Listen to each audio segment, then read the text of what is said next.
지름길이 아닌 우회길로 인도하시는 이유라는 주제로 하나님의 말씀을 증거합니다. 아마존의 창시자 제프 베이조스, 이 사람이 사실 투자왕입니다. 워런 버핏의 투자 확률보다 이 제프 베이조스의 투자 확률이 굉장히 더 높습니다. 이 사람한테 사람들이 항상 묻는 게 10년 후에 뭐가 변할 것 같습니까? 그래서 그 10년 후에 변화되는 것에 투자를 하려고 하는 거죠. 그때마다 제프 베이조스의 한 말 중에 가장 유명한 어록 같은 말이 있습니다.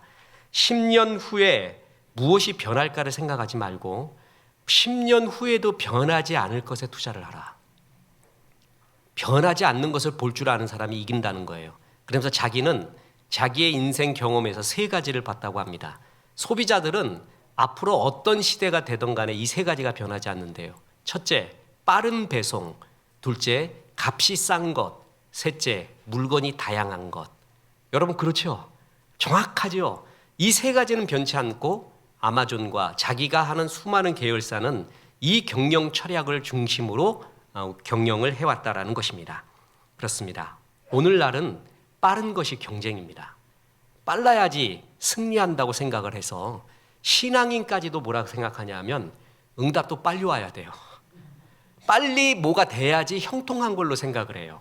느린 것을 견디지 못하는 그런 시대의 담론이 흘렀습니다.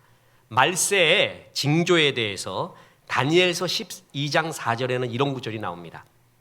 많은 사람이 빨리 왕래하며 지식이 더하리라. 빨리 왕래한다. 교통이 극도로 발달되고 지식이 더해진다. 정보 지식이 극에 달할 것이다. 옛날에 벌써 이런 예견을 했다는 게 대단하지 않습니까? 아무튼 빠른 것이 좋고 빠른 것이 승리하고 빠른 것이 우위다라는 시대적 담론 속에 우리가 살고 있습니다. 그런데 하나님께서는 출애굽한 이스라엘 백성들을 빠른 지름길로 가나안으로 데려가지를 않고 엄청나게 느린 10배, 20배, 100배 느린 홍해 광야길로 그들을 인도합니다. 우회길로 갔다라는 것이죠. 지름길로 인도하지 않고 우회길로 인도하신 이유, 이것이 오늘 말씀의 주제입니다. 우리에게도 어떨 때는 빠른 길로 인도하시지만 어떨 때는 지름길보다도 우회길을 일부러 인도하십니다. 지금도 그런 상황 가운데 있는 성도님이 있을 것입니다. 그것은 이유가 있습니다. 첫 번째로 아직 감당할 그릇이 안 돼서 그렇습니다.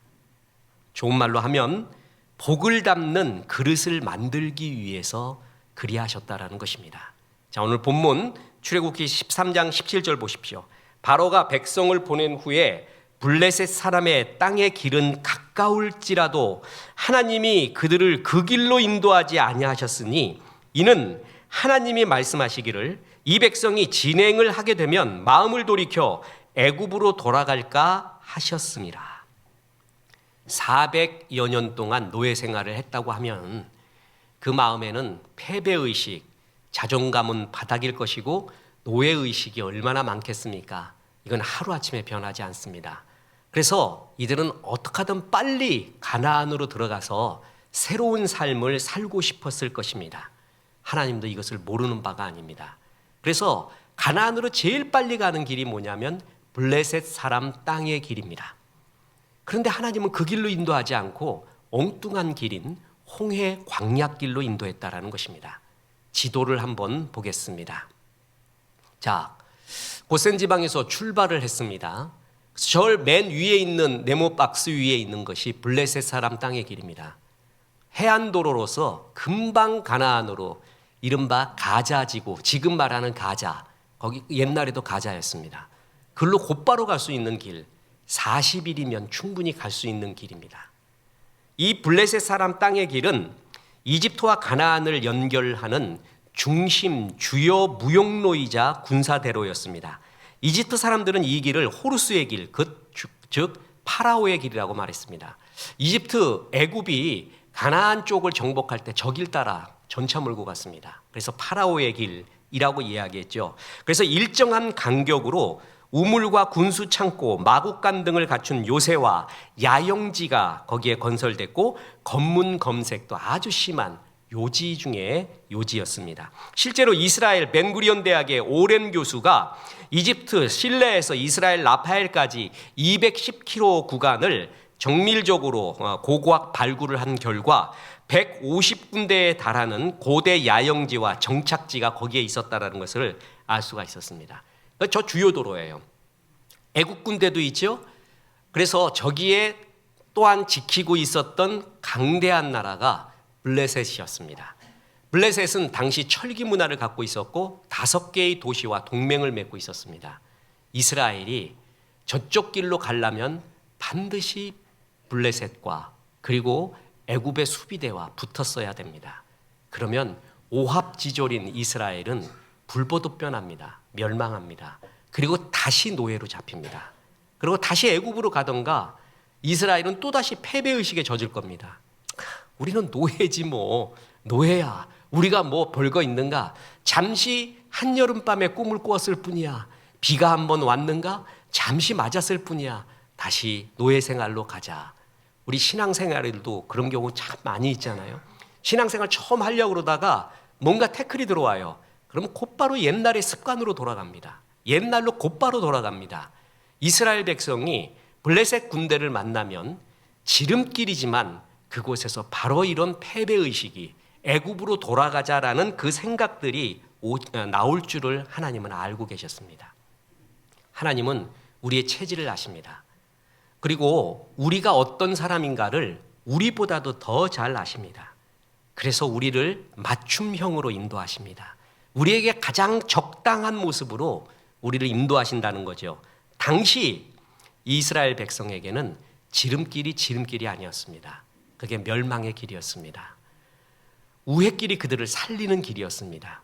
때때로 우리도요, 빠르고 지름길이 형통한 길이고 축복받은 길로 생각하고 있지만 그 길이 우리를 죽이는 길일 수도 있습니다. 그때는 빠른 길을 하나님이 주지 않습니다.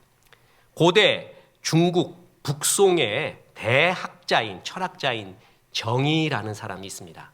이 사람이 쓴 유명한 철학서가 바로 소학입니다. 그 소학에서 인간의 3가지 불행에 대해서 이야기합니다. 근데 너무 이상합니다. 이게 불행 같지 않은데 불행이래요. 첫째, 이른 나이에 과거에 합격해서 높은 자리에 오르는 것, 초년 출세입니다. 둘째, 부모와 형제의 권세에 기대는 것, 조상의 음덕을 말합니다. 셋째, 뛰어난 재주와 문장력을 가지는 것, 높은 재주. 이게 전부 불행의 요소래요. 우리는 이걸 바라고 있는 거 아니에요. 이렇게 되기를 원하는 거잖아요. 그런데 이게 불행이래요. 이유가 뭔지 아십니까? 빨리 출세했을 때 인생의 눈물도 아픔도 모르고 자기가 최고라고 생각한다는 거예요. 그래서 어려운 사람들의 입장을 생각도 못해요. 높은 자리에 빨리 오르니까 갑질만 하려고 해요. 정죄만 합니다. 높은 재주를 갖고 있어요. 교만해집니다. 게을러집니다. 조상의 음덕이 많아요. 백그라운드가 좋아요. 그렇지 못한 사람들 마음 이해도 못하고 게을러지고 교만해지고 이 3가지를 동시에 갖고 있으면 최고로 멸망하는 길이라는 거예요. 우리는 이걸 제일 원하는데 하나님을 믿지 않더라도 하나님이 일반 은총으로 이것이 얼마나 안 좋은 길인가를 가르쳐 준 겁니다. 최고의 비극이 뭔지 아십니까? 자격이 그릇이 안 된 사람이 최고의 자리에 오를 때예요. 그땐 자기를 죽입니다. 주변 사람을 다 죽이게 됩니다. 하나님이 아직 그릇이 만들어지지 않을 때는 참으라고 하십니다. 그리고 그릇을 만들어 주시는 것입니다. 우리 기독교의 사상가이자 최고의 저술가고 변증학자였던 C.S. 루이스, 그가 4가지 사랑에서 이런 글을 적었습니다. 절벽 아래 집이 있었습니다. 그게 자기 집이에요. 그 집을 가려면 절벽에서 뛰어내리면 안 된다는 거예요. 너무 가까워요. 절벽에서 너무나 보여요. 또 뛰어내리면 금방 될 것 같은데 뛰어내리면 죽어버리는 거예요. 그 절벽 집으로 가려면은 멀리 돌아가야 된대요. 산을 돌아서. 그러면 돌아갈 때는 집이 멀어진 것 같대요. 그런데 아니래요. 결국 우회 길로 가면서 그 집으로 가까이 가고 있는 중이라는 거죠. 우리는 바로 뛰어내려가는 것, 빠른 길로 가는 것만 만사형통이고 축복받은 걸로 여깁니다. 그렇지가 않다라는 거예요. 그 우회길도 축복이고 결국은 우리의 집으로 가고 있는 길이라는 것입니다. 근데 현대인들은 속도에 정신을 다 팔려서 이런 것을 잘 받아들이려고 하질 않습니다. 왜 그런 말이 있습니다. 어느 나라에 전쟁이 났는데 한 엄마가 염려하지 말라고 막 떠들고 다녀요. 2달 안에 전쟁 다 끝난다는 거예요. 그래서 이 사람이 무슨 예견력이 있는가, 무슨 일이요 그랬더니 우리 아들이 군대 입대했대. 그래서 염려하지 말래요. 그래서 이게 무슨 헤라클레스도 아니고 이 사람이 핵무기를 갖고 있는 것도 아니고 무슨 일인가 하고 봤더니 우리 아들은 뭐든지 2달을 못 넘긴대. 그러니까 전쟁 분명히 2달 안에 끝날 거예요. 이게 얼마나 참지 못하고 인내하지 못하고 기다리지 못하는 이 우리의 세대를 이야기해 주는지 모릅니다. 우리 신앙인도 그렇습니다. 그냥 빨리 되는 것, 빨리 역사가 일어나는 것. 심지어는 인내를 온전히 이루라 그랬더니 주여 인내를 주시옵소서, 빨리 주옵소서 그랬다는 거 아니에요. 그게 우리의 시대입니다. 그래서 빨리 되는 것, 그것이 다 형통만은 결코 아닙니다. 아직 내 그릇이 완성되지 않은 상태에서 좋은 게 부어지잖아요. 그러면 그것은 우리를 오히려 죽게 만들게 됩니다. 저는 지금은 안 먹지만 옛날에 한약을 한번 먹어봤습니다. 근데 한약에서의 최고의 교훈이 있어요. 신학적인 교훈인데 보약을 이렇게 줬는데 보약을 바로 지어주지를 않고 다른 약을 먼저 한 달을 먹으라 그래요. 그래서 무슨 일입니까? 그러니까 지금 목사님 보약 먹으면 소화불량 된대요. 설사만 한대요. 받지를 못한대요, 몸이. 그래서 이 보약을 받을 약을 먼저 먹어야 된대요. 그래서 그거를 한 달을 먹고 그 다음에 한 달 후에 그 보약을 먹은 거예요. 아직까지도 잊혀지지 않아요. 뭐냐 하면 아무리 좋은 것도 내가 받을 준비가 안 되잖아요. 그럼 죽어버립니다. 여러분 임금이 내리는 사약이라고 아시죠? 사약. 그 사약이 죽을 사자 약이 아니에요. 하사할 사자입니다. 임금이 내리는 거예요. 그러니까 이게 돌쇠한테는 내리지 않아요. 그거를. 왕족이나 좀 이렇게 귀족들 가운데 품위 있게 죽게 하기 위해서 옛날에 프랑스에서는 향수로 죽였듯이 사약을 내려 이렇게 합니다. 근데 그 사약의 성분에 대한 책을 봤는데 기가 막힙니다. 몸에 제일 좋은 것들 다 모아놓는다고 하면 사약 된대요. 그러니까 아주 조금씩 들어가야 돼요. 조금씩. 그러면 아주 극적인 효과도 일어날 수 있는데 사약의 성분 어떤 사람은 3가지, 5가지, 10가지 이렇게 말하는데 공통적인 점은 좋은 약이래요. 좋은 약. 좋은 것들을 많이 모아놓잖아요. 한꺼번에. 그거를 내가 다 먹어버려요. 그게 죽음이에요. 그게. 빨리 다 먹는다고 되는 게 아니에요. 천천히. 어떨 때는 하나님이 우회길 속에서 줘야지만이 약효도 나고 역사가 나는 게 있는데 우리는 무조건 빨리 지름길로 40일 안에 가는 것이 축복이라고 생각을 하고 있습니다. 그렇지가 않다라는 것입니다. 그래서 하나님이 먼저 우리에게 그릇을 만들어주고 있습니다. 복을 받을 만한, 그래서 지름길이 아닌 우회길을 우리에게 만드는 것입니다. 제가 종지잔, 간장 종지 이렇게 얘기했더니 설교에 목사님 요즘 현대에 맞게 에스프레소 잔으로 바꾸세요. 그래서 내가 그렇게 근데 간장 종지가 조금 더 이렇게 굉장히 정감이 있는데 하나님이 은혜의 소닥비를 막 부어주는데 내가 갖고 있는 잔이 간장 종지 내지는 에스프레소 잔밖에 없어요. 그럼 그걸 받을 수가 없어요. 내 그릇이 커야 돼요. 그죠? 여러분 빨간 다라이라고 아세요? 이게 알면은 인생 좀 많이 드신 분인데 이만한 빨간 대야가 있어야 돼요. 그래야 그걸 다 담을 수가 있습니다. 아무리 은혜의 소낙비가 내려도요, 내가 담을 만한 그릇이 안 되면 흘러넘치던가 의미가 없어집니다. 그래서 너에게 지금 지름길로 가면 안 된다. 그게 너를 살리는 길이 아니라 막강한 블레셋 봤을 때 너의 옛 자아가 나온다. 애굽으로 돌아가자 그런다. 너는 패배의식에 또다시 젖을 것이다. 그것이 너에게 복이 아니다. 그래서 하나님께서 그릇을 만들기 위해 그 길을 주시지 않은 것입니다. 하나님이 왜 지름길이 아닌 우회길을 주셨는가? 2번째이자 결론입니다. 그것은 신앙의 훈련을 받도록 하기 위해서입니다. 신앙의 훈련은 간단합니다. 하나님의 인도하심, 보호하심이 무엇인가 알고 그 길 속에서 사는 것이 신앙의 훈련입니다. 자, 보세요. 광야에서 하나님은 제일 신앙에서 중요한 2가지 요소를 가르쳐 줍니다. 하나는 성막을 지으라고 했죠. 성막이 뭐예요? 예배예요. 시내산에서 뭘 줬습니까? 십계명을 줬어요. 말씀이에요. 신앙에서 제일 중요한 것은 예배와 말씀입니다. 이 두 가지가 기둥이에요. 그걸 전부 어디서 가르쳐 줬어요? 광야에서 가르쳐 줬습니다. 광야에서 신앙의 핵심을 가르쳐 준 거예요. 얼마나 소중한 일인지 모릅니다. 특히 광야라는 히브리어 단어는 미드바르라고 하죠. 다바르에서 나왔다고 누차 설교했죠. 다바르가 말씀이에요. 말씀 앞에 미가 붙었어요. 미는 영어로 말하면 from, 뭐뭐로부터예요. 그러면 미드바르 그러면 다바르는 말씀이니까 말씀으로부터가 그 뜻이 됩니다. 그게 미드바르예요. 그러니까 광야는 뭐냐면요, 말씀만 들리는 곳이에요. 정말 세상의 여건이 없이 하나님의 말씀만 듣는 그 순간, 그 훈련. 우리는 이 세상에서 하나님 말씀 듣기보다는 세상 말 너무 많이 듣잖아요.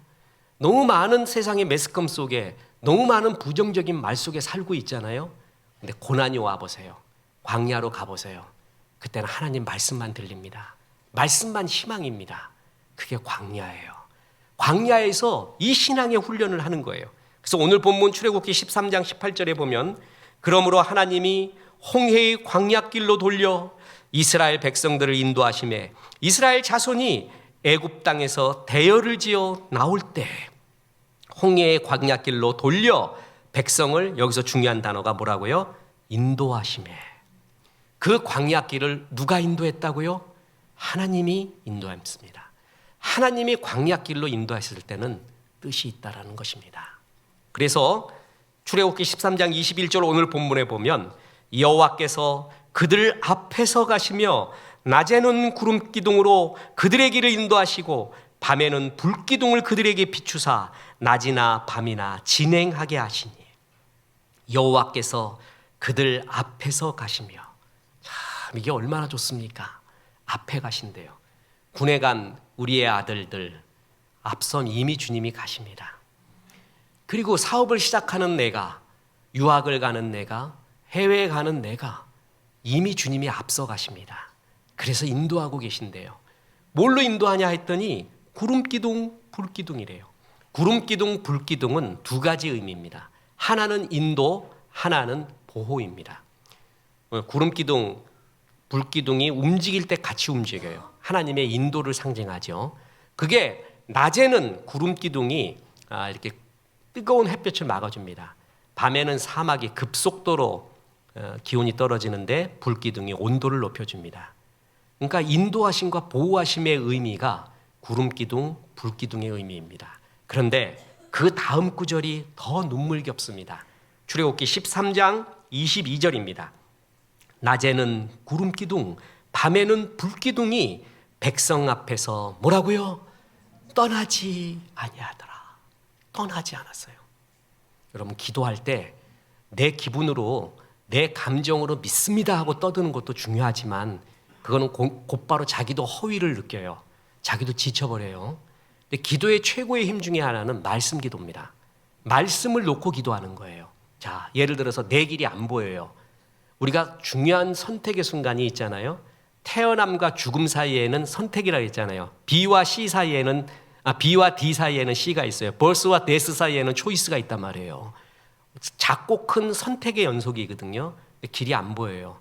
그럴 때 보여주십시오라고도 좋은데 이런 구절을 내세우는 거예요. 주님, 출애굽한 이스라엘 백성이 낮에는 구름기둥, 밤에는 불기둥이 백성 앞에서 떠나지 아니하셨다고 했습니다.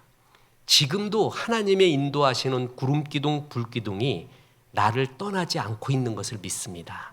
근데 종이 미련하고 영성이 약해서 보지 못합니다. 주님 보내주신 구름기둥, 불기둥을 보도록 도와주옵소서. 성서적이죠. 굉장히 성경적이죠. 그때 이 말씀을 근거로 하면 굉장히 힘이 생깁니다. 보십시오. 이사야 48장 17절에 너희의 구속자시요 이스라엘의 거룩한 이이신 여호와께서 이르시되 나는 네게 유익하도록 가르치고 너를 마땅히 행할 길로 인도하는 내 하나님 여호와니라. 하나님 또 말씀하셨죠. 내가 마땅히 행할 길, 마땅히 가야 할 길, 그 길로 인도하시는 하나님이라고 했죠. 내가 어느 길로 가야겠습니까? 이렇게 말하면 내 기도가 선택의 순간에 결정적으로 힘을 받게 됩니다. 첫째, 내 기도가 욕심인가? 내 정욕인가? 이거를 기도해야 돼요. 그걸 철저하게 돌아봐야 돼요. 또 A.W. 토조 목사님 같은 경우는 그래요. 성경에서 명백히 아니라고 말하는 건 기도하지 마라. 이렇게까지 말해요. 성경에서 명백히 이건 아니야 그런 거를 그래도 주십시오 이런 건 기도하지 말라는 거예요. 그 두 개를 살펴보고 난 다음에 이거는 주님의 길입니다. 주님께서 원하시는 길을 가고 싶습니다 하면은 하나님은 반드시 인도하는 하나님. 그 길이 인도하는 하나님이라는 거예요. 구름기둥 불기둥은 나를 떠나지 않습니다. 이 인도와 보호하신 하나님, 이 체험을 광야에서 하나님이 하게 하는 거예요. 그래서 하나님과 동행하는 훈련 속에서 내 그릇을 넓혀서 만들어주는 거예요. 우리 신입사원들이 인터뷰를 하잖아요. 그래서 이제 마지막 인사 정책을 맡은 사람이 최종 인터뷰 같은 걸 합니다. 제 선배들 중에 그 인터뷰 맡은 대기업 인터뷰 맡은 분들이 몇 있었습니다. 그래서 그 형님들한테 물어봐요. 그러면은 학원에서 외워 갖고 온 돈 다 떨어진대요. 이 인터뷰하는 사람이 다 안 돼요. 그거 외워 갖고 왔구나 얘가 뭐 했구나. 그래서 전혀 예상하지 못했던 질문도 하고, 그러니까 진짜 이놈이 어떤 놈인가 그걸 보기 위한 질문거리를 자기들은 다 갖고 있다는 거예요. 그러니까 몇 개 얄팍하게 외워서 되는 게 아니에요. 진짜 기반이 있느냐, 진짜 얘가 그릇이 있느냐를 그걸로 본대요. 그래서 친공동체적이냐, 이런 것들을 보고 우리 공동체에 맞을 것이냐 이런 것도 보고. 제가 그래서 우리 청년들한테 말하잖아요. 주일학교 교사 열심히 했고 또 이런 예배 열심히 드렸으면 저는 이력서에 그런 거 내면 되게 좋다고 봅니다. 난 주일학교 교사를 몇 년 동안에 성실하게 했습니다. 이력서에 진짜 한번 넣어보세요. 역사할 겁니다. 야, 얘가 이렇게 바쁜 중에 청년이 주일날에 얼마나 바쁘고 놀 것도 많은데 성실하게 이 일을 한 거 보면은 얘도 일을 성실하게 할래다 그렇게 판단하지 않겠습니까? 그것은 정말 중요한 것이에요. 이렇듯 그냥 뭐냐면은 단기간에 만들어진 걸로 될 수가 없는 세상이에요. 진짜 깊은 시간 속에서 만들어진 나의 그릇을 보는 세상인데 어떻게 그걸 40일 동안에 다 만들 수가 있겠습니까? 그래서 하나님께서는 그걸 깊이 우물을 파주시는 거예요. 그릇을 만들어주면서 훈련하고 있는 거예요. 30일 만에 뻥 뚫리는 영어 회화, 20일 만에 단기 완성 일본어, 30일 해갖고 영어 되면은 세상에 그거 영어예요 그게. 그런 거짓말이 어디 있어요. 그런 거에 낚이면 안 되는 것이죠. 마귀는 항상 옳지 않는 지름길을 주면서 우리를 현혹합니다. 하나님은 아니래요. 우의 길을 가면서 그릇을 넓혀주고 있습니다. 그런데 오늘날 세대는 이런 하나님의 인도하심을 거부하는 세대입니다. 자기가 주인 되어 살아가고 있는 세대입니다. 자, 한번 그림을 하나 보겠습니다. 요즘 서점가를 점령하고 있는 그런 책 중에 하나가 쇼펜하우어의 잠언록입니다. 마흔에 읽는 쇼펜하우어부터 시작을 해서 쇼펜하우어가 히트치고 나니까 그 뒤를 이어서 니체, 헤세, 괴테, 또 스피노자, 볼테르 뭐 할 거 없이 그냥 뭐 엄청나게 이제 밀려옵니다. 이들의 철학을 소개한 게 아니라 이들의 글 중에서 잠언적인 글, 어록적인 글, 대중들이 좋아할 만한 글을 셀렉션한 거죠. 뽑은 거죠. 그러니까 그들의 철학을 말하는 게 아니에요. 철학 사상을 말하는 게 아니라 대중들이 이해할 만한 글들을 뽑은 글, 그런 글을 대중이 좋아해서 저게 아주 말도 못하게 히트를 치는데 단연코 아직까지도 쇼펜하우어가 최고의 인기를 끌고 있습니다. 저는 그 이유를 세 가지로 분석했습니다. 첫째, 글을 굉장히 잘 씁니다. 이 사람은 비유적 언어와 쏙 들어오는 언어를 다른 철학가들과 비교할 수 없을 정도로 굉장히 잘 씁니다. 예를 들어 보면 우리 인생은 욕망과 권태 사이를 움직이는 시계추와 같다. 우리 인생의 관계는 고슴도치와 같다. 그래서 멀리하면 원망하고 가까이하면 찔린다. 아주 쏙 들어오잖아요. 이런 문체가 뛰어나요. 그래서 아주 인기가 있고요. 또 하나가 뭐냐면은 그의 철학 가운데 혼자 있음을 굉장히 강조해요. 혼자 있는 고독을 즐기라 하라고 해요. 나이 들면 어디 누구 만나지 말래. 그런 말까지 해요. 그래서 누구 사람 만나면 신경 쓴대 항상. 거기에 잘난 놈이 있고 못난 놈이 있어서 또 우열감을 느낀대. 보기 싫은 놈 내가 왜 나이 들어서도 만나야 되느냐. 점점 만나지 마라. 네 혼자만의 창조적인 고독을 즐겨라. 그걸 젊은이들이 들었어요. 그러니까 자기 혼밥 먹는 자기 철학 사상하고 똑같아. 그러니까 나 안 만나고 그냥 인터넷에서 만나고 혼자 있고, 철학가가 이 정도 말하는데 거기서 또 인기 끌고요. 또 하나가 뭐냐면 그거는 염세주의예요. 염인주의고, 세상을 이렇게 좀 멀리하고요, 사람도 멀리해요. 그러면서 이 세상에 근본적으로 흐르는 사상이 뭐냐면 고통이라는 거예요. 고통. 그게 사람들의 마음을 굉장히 끕니다. 사는 게 정말 고통이에요. 고해예요. 불가에서 말하듯이 이 문제 끝나면 저 문제, 저 문제 끝나면 그거. 그러니까 인생은 그것이 해결되지 않는데요. 그래서 만약에 없는 사람, 가난한 사람의 고통은 못 가져서 오는 고통, 그거를 욕망을 이루지 못해서 오는 고통이라고 했습니다. 그러면 그걸 다 가진 사람은 어떤 고통이 있냐면은 권태 때문에 고통이 온대요. 그러니까 예를 들어서 어린 아이한테 죽어도 장난감 사달라 그러잖아요. 그래서 사주고 나면은 얘가 그거를 마르고 닳도록 성인이 되도록 쓰는 어린 아이는 없습니다. 어린 아이는 곧바로 한 달 뒤면 또 뭐라 그래요? 또 사달라 그러죠. 다른 총을 사달라 그래요. 또 다른 총. 그러니까 엄마가 하는 말이 그겁니다. 너 집에 총이 몇 개 있는 줄 알아? 10개 있대, 20개. 그게 어린애예요. 그게 우리들의 욕망이에요.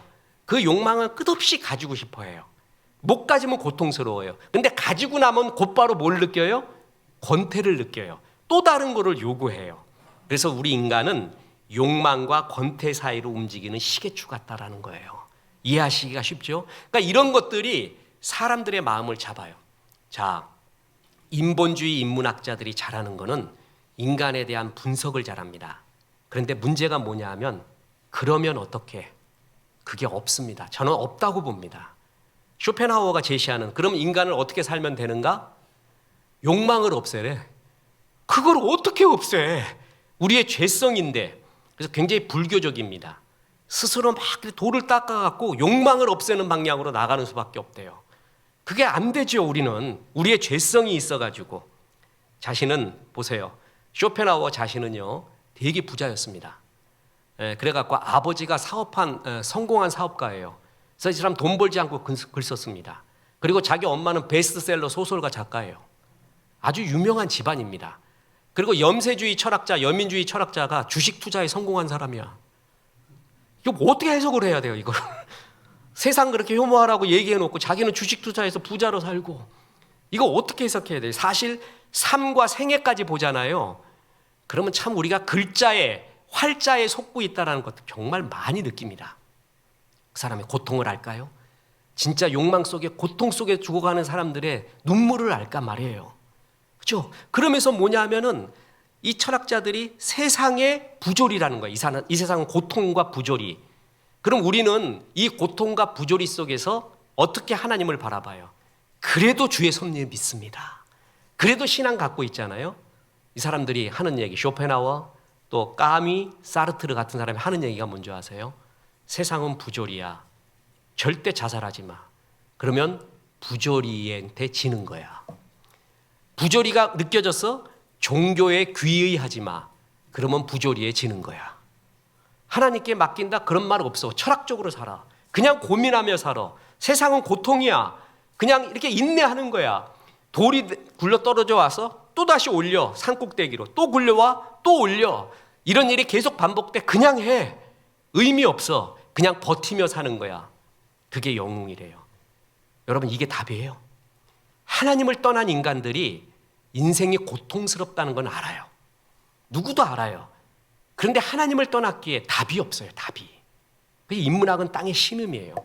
하나님을 떠나서 이런 그냥 버티고 살자라는 이런 말들이 통용되는 시대, 지금 하나님의 인도하심, 보호하심을 거부하는 철학적 세계입니다. 이런 세계 속에서 하나님께서는 그렇지 않다라는 겁니다. 인생의 고통은 이유는 크게 한 가지입니다. 그것은 하나님을 떠났기 때문에 그렇습니다. 떠났기 때문에 인간의 에덴 동산은 신락원이 된 것입니다. 그러면 그 행복을 다시 찾기 위해서는 뭐예요? 하나님과 가까이 하는 거예요. 그게 모든 것의 답입니다. 가까이 해야 얼음이 녹습니다. 가까이 해야 나를 꽝꽝 메고 있는 얼음 같은 문제, 내 스스로 풀 수 없는 것은 하나님과의 거리, 하나님의 빛을 받을수록 풀리는 거예요. 그래서 하나님의 인도하심과 보호하심을 40년 내내 체험하면서 가까이 하나님과 동행하는 훈련. 안 그랬으면은 애굽이나 다른 세상처럼 세상 부조리 있다, 그냥 싸우자, 의미 없다, 무슨 비전이 있는가, 그냥 가는 거야 내가 주인 돼서, 이런 소리 할 이스라엘 백성들에게 아니야, 하나님이 있어. 널 태어나게 하신 주의 비전이 있다. 누구에게나 하나님의 비전이 있다. 지금 실패한 너를 보지 마라. 낙심하고 있는 너를 보지 마라. 너는 아직 성량에 불이 안 붙었을 뿐이야. 이 불이 붙여지면 핵폭발이 일어나. 누구든 비전을 발견하고 집중하면 폭발이 일어납니다. 그래서 40년 동안 그걸 가르쳐 주시는 거예요. 그것이 있다고. 그러면서 400년 노예 생활한 사람이 40일 동안 벗겨지겠습니까? 아니, 그 노예의 의식이 가나안 들어간다고 없어지겠습니까? 하나님께서는 나를 정화시키고 하나님과 동행하는 법을 끝없이 훈련하기 위해 우회길로 나를 인도하고 있는 것입니다. 그래서 더디 보일지라도 하나님께서 나를 그 길로 지금도 인도하고 있다라는 것입니다. 그렇습니다. 마귀는 하나님 없는 지름길을 유도합니다. 빠른 길, 하나님은 없어요.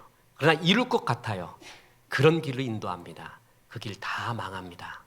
그렇게 해서 얻었다 할지라도 나는 그걸 감당할 수 없는 사람이에요. 감당할 그릇이 될 때 주께서 그때 주시는 것이 정말 아름답습니다. 돌아보면 늦게 주신 것이 정말 소중합니다. 그리고 늦게 주신 것이 정말 진합니다. 이것은 하루아침에 되는 게 아니구나. 정말 진하구나 라는 걸 알 수가 있습니다. 카피라이터 정철 씨가 머리를 구하라 라는 책에서 지름길의 정의를 이렇게 내렸습니다. 지름길은 A 지점에서 B 지점을 거치지 않고 C 지점으로 곧바로 가는 길. A에서 C로 바로 간대요. 양자역학도 아니라. 그러니까 B가 다 없어진 거예요. 그러면서 하는 말 들어보십시오. B 지점에서 만날 수 있는 bird, B-I-R-D, 자유로운 새, beach, 탁 트인 해변, bread, 맛있는 빵, beauty, 아름다움을 다 포기해야 하는 길. 즉, 빠르다는 것은 놓치는 게 있음을 알려주는 길. 그게 지름길이래요. 만약에 제주도 같은 데를 가잖아요. 그리고 내비를 켰어요. 내비게이션. 그래서 어느 지역을 가자. 그러면 제일 빨리 가는 길을 가르쳐 줍니다. 저는 제주도를 가면 내비를 거의 안 켭니다. 일부러 해안도로를 가요. 느리더라도 제주도에 왜 온 거죠? 해안도로, 오름 이런 걸 보기 위해서잖아요. 그럼 내비게이션대로 가면 시끄러워 죽겠어요. 그 길로 가지 말고 일로 가고 저 우회전하고 또 하고 그 길로 가면 안 되고 계속 화가 나 죽겠어요. 화가. 알아, 나도 알아. 근데 난 풍광 보기 위해서 가는 길이야. 빠른 길로 가면은 속도는 있지만 풍광이 없어져요. 인생에서 풍광 보지 못한 사람, B에서 볼 수 있는 모든 것을 보지 못했을 때 그게 빨리 갔다고 가는 것입니까? 그게 성공입니까? 목사가 이해할 수 없는 것을 당할 때도 많이 있습니다. 그러니까 이 세상에서 고통 중에, 고난 중에 제일 쉬운 고난은 인과관계가 뚜렷한 고난이 제일 쉽습니다. 그건 이해하기도 쉽고 해결책도 금방 있습니다. 그죠? 제가 늘 말하지만 주일날 예배 잘 들으라고 했더니 그냥 그렇게 말을 했는데도 그냥 놀러 간다고 가가지고 다리가 부러져 버렸네. 그럼 내가 생각해도 너무 이해가 빨라. 그죠? 목사님은 말을 안 하지만 기도는 해주지만 목사님도 속으로 알아요. 그거 봐. 금방 알아요. 이런 고난은 되게 쉬운 거예요. 근데 제일 이해하기 어려운 게 뭔지 아세요? 인과관계가 없는 고난이에요. 내가 잘했는데도 받는 고난. 나는 지금 축복받을 줄 알았는데 고난을 받고 있어요. 이건 이해할 수 없습니다. 이건 정말 뭐라고 쉽게 말해서는 절대 안 됩니다.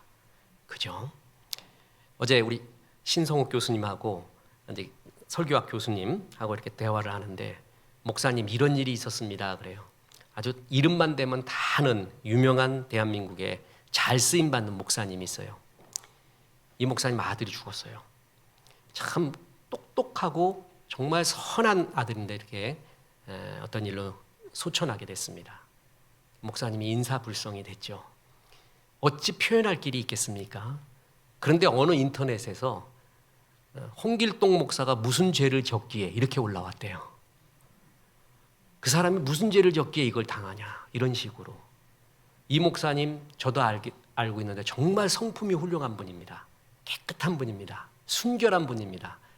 얼마나 화가 났으면 고발하자, 이건 고발해야 된다 할 정도로 분노를 하시고, 그런 말 해서는 안 되죠. 정말 그거는 있을 수가 없는 얘기잖아요. 해석할 수 없는 거예요. 그렇게 선하게 사는 분이, 그리고 가족을 그렇게 소중하게 여겼던 분이 그 일을 당했을 때 이해할 수 없잖아요. 근데 목사가 그런 일들, 이런 류와 비슷한 이해할 수 없는 일들을 당해요. 그러면은 그때는 몰라요. 왜 그런가?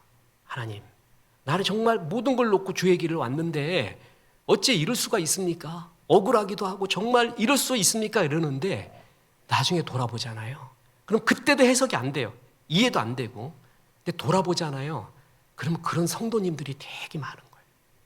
세상에 그런 일이 너무 많은 거예요. 그럼 내가 겪었어요. 그렇기 때문에 뭐냐 하면은 그냥 이해를 해요. 그렇구나. 성도님 그거 압니다. 제가 그때 심정 압니다. 그때의 마음을 압니다. 저도 당했습니다. 그때 심정이 이러시죠? 이런 마음이죠? 그제서야 알아요. 그때는 몰라요. 이런 거 하나도 없이 지름길만 갔다고 쳐보세요. 그런 성도님들의 아픔, 이해할 수 없는 고난 속에 있는 그 처절한 외침을 이해할 수 있겠습니까? 그래서 성도님한테 그래요. 나도 그렇습니다. 나도 지금도 그렇습니다. 요즘 신경을 쓰는 게 좀 있었어 갖고 자는데 어제 여기가 가슴이 좀 아픈 거예요. 그래 갖고 저는 이게 역류성 식도염인가 아니면 이건가 다른 심장 그건가 아프면 우리 집사람도 긴장해요. 그날 잠을 자지 말아야 돼요. 잠 자다가 그냥 소천할 수도 있고 그래서 그날은 그냥 깨버려요. 깨서 견뎌버리는 거예요. 그리고 이제 있는 거예요. 아직도 우리는 이런 가운데 있어요. 해결될 수 없는. 그러니까 성도들의 마음을 이해가 돼요. 그런 어려움 겪고 있고 해석할 수 없는 그런 일 가운데 그게 광야의 우회길에서 아는 거예요. 그렇지 않으면 지름길 같은 사람은 이걸 모르는 겁니다. 그래서 하나님이 그랬구나. 이런 것들이 다 뜻이 있고 지금은 얘기할 수 있습니다. 지금은 이것이 이것 때문에 그렇다 해석할 수 없지만 천국에서는 그렇게 물을 필요도 없고 그때는 정말 이해가 되는 이 모든 것이 풀리는 천국이라는 것이 분명히 있습니다. 그래서 이게 신앙이구나 라고 정말 사변적이지가 않고 정말 은혜로 느낍니다. 이게 신앙이구나. 광야에서 말해요. 지금 하나님께서 이런 우회길을 많이 주시면서 나중에 답을 가르쳐 줍니다. 내가 왜 너에게 이런 우회길을 줬는지 아느냐. 그래서 신명기 8장 3절에 너를 낮추시며 너를 줄이게 하시며 또 너도 알지 못하며 내 조상들도 알지 못하던 만나를 내게 먹이신 것은 사람이 떡으로만 사는 것이 아니요 여호와의 입에서 나오는 모든 말씀으로 사는 줄을 내가 알게 하려 하심이라. 떡만 생각했지, 떡만 행복이라고 생각했지, 잘 먹는 떡만 아니야. 인생 다 한계 같다. 하나님 말씀으로 사는 게 소중하다는 것을 여기서 가르쳐줘요. 고난당하고 나면은 그것도 사실 필요 없는 거지, 의미 없었던 것이지, 아마 죽게 될 때 그럴 거예요. 내가 왜 그런 걸로 싸웠는가? 의미 없지. 그런 일로 왜 내 신경을 쓰고 아까운 시간을 다 썼지? 정말 주의 말씀대로 살아야 되는데 그거를 하나님께서 가르쳐줬다는 거예요. 광야길에서. 또 하나 보세요. 신명기 8장 15절 너를 인도하여 그 광대하고 위험한 광야 곧 불뱀과 전갈이 있고 물이 없는 간조한 땅을 지나게 하셨으며 또 너를 위하여 단단한 반석에서 물을 내셨으며 내 조상들도 알지 못하던 망나를 광야에서 내게 먹이셨나니 이는 다 너를 낮추시며 너를 시험하사 마침내 내게 복을 주려 하심이었느니라. 마침내. 광야가 목적이 아니라는 거죠. 너에게 진짜 하나님의 축복이 뭔지를 가르쳐주기 위해서 마침내 내게 복을 주게 하기 위해서 우회길을 가게 했다는 거예요. 지금은 우리가 이해를 못합니다. 지금은 이스라엘 백성처럼 이 우회길 보내줬을 때 매 불평하고 원망하고 모세까지 죽이려고 했습니다. 그런데 하나님이 말합니다. 그 길이 원래 맞는 길이었다. 너한테 딱 맞는 길이었다. 마침내 너한테 복을 주려 하려 하심이라. 저는 이 말씀이 그렇게 좋습니다. 이 광야 다 지나고 나서 우리 그릇이 하나님이 인도하는 아름다운 것으로 만들어지고 마침내 하나님의 복을 주기 위해 지금 하나님이 우리에게 지름길 말고 우회길을 주셨구나. 그러면 그 길을 잘 건져나가면 됩니다. 외롭지 않습니다. 구름기둥, 불기둥이죠. 아무도 못 먹어본 만나도 내려주시죠. 메추라기도 내려주시죠. 반석에서 물도 내려주시죠. 분명히 이 40년 동안 네 의복과 네 마음이 해이지지 않고 다 채워준다고 얘기했어요. 그리고 하나님이 하나님만 의뢰하는 이런 훈련 속에서 마침내 복을 얻고 약속의 땅에 갈 수 있는 그런 그릇, 그리고 어떤 것이 와도 전천후 하나님 앞에 충성할 수 있는 막강한 신앙, 주님이 이것으로 우리를 인도하고 있다는 것입니다. 이해할 수 없는 우회길에서 고통당하고 있는 성도 여러분, 저도 그 길이 뭔지 또 왜 그런지 또 어떤 상황이고 어떤 심정인지 조금은 이해합니다. 근데 그냥 크게 믿어야 됩니다. 그리고 주님 저를 살려주시고 구름기둥 불기둥으로 저를 인도하시고 마침내 하나님의 그릇으로 잘 만들어 주십시오. 그리고 마침내 복을 주려 하심이라 그 말씀을 믿습니다 하면서 오늘도 견뎌나가는 것입니다. 그래서 이 광야길 잘 통과하십시오. 그래서 멋진 가나안으로 잘 들어가셔서 승리의 종 되시기를 주 예수의 이름으로 축원합니다. 우리 하나님 말씀 생각하며 찬송 384장 부르십니다.